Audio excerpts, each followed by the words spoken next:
Hello and welcome to another edition of Jasita Media Broadcast. Today we shall be looking at third in the Rule of Wealth. Rule 3. Set your objectives. By defining what you mean by wealth, you now have a destination. Setting your objectives is establishing a timetable to reach that destination. It's quite simple.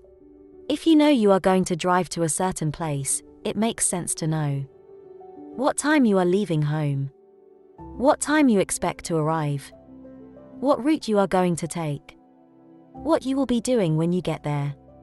Getting rich is exactly the same.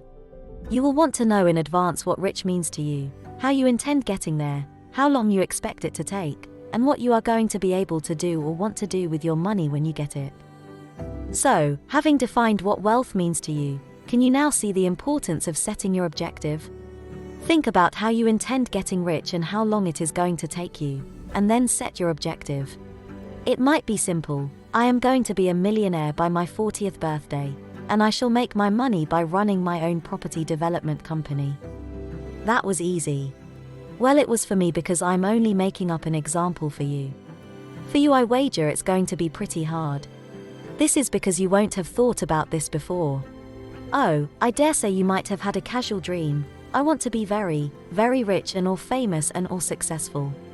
But few people, only the rich, famous, and successful ones in my observation, actually decide what and when and how.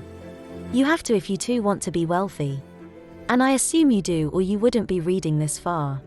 Good for you. Now set your objective. Your objective has to be realistic, honest, and achievable.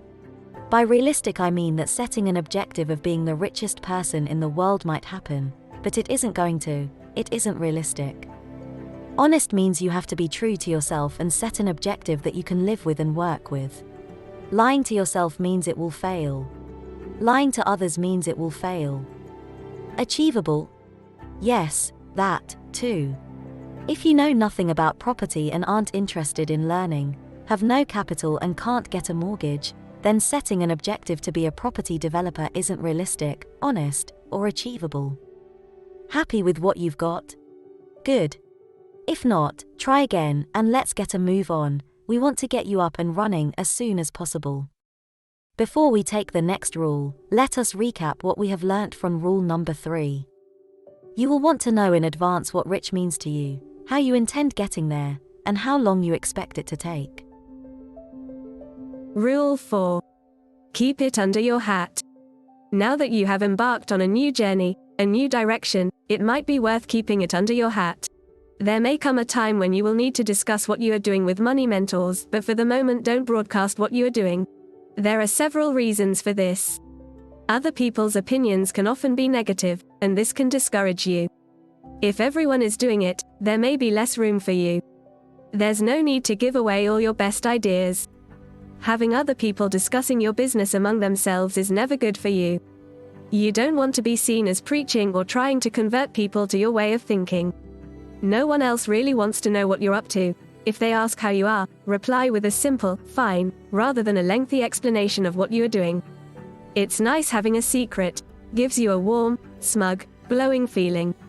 If you go round broadcasting what you're doing, there will be people around you who will get jealous and will do pretty well anything to discourage you. After all, you are saying goodbye to them in a way.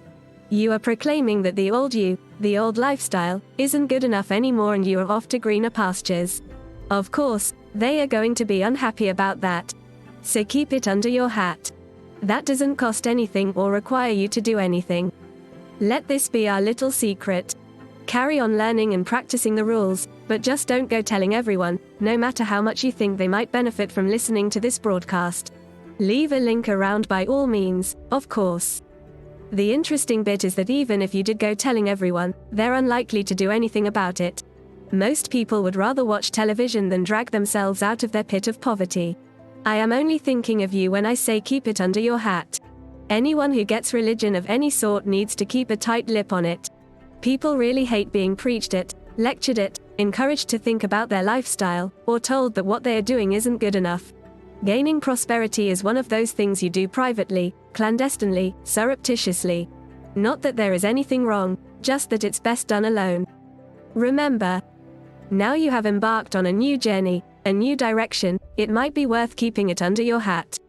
Next edition, when we come your way again, we shall continue with the next 2 rules of wealth. Remember that this broadcast is brought to you by Jasita Media Broadcast, a subsidiary of Jasita Constructions Limited in Ghana. Thanks for watching and see you next time. Bye for now.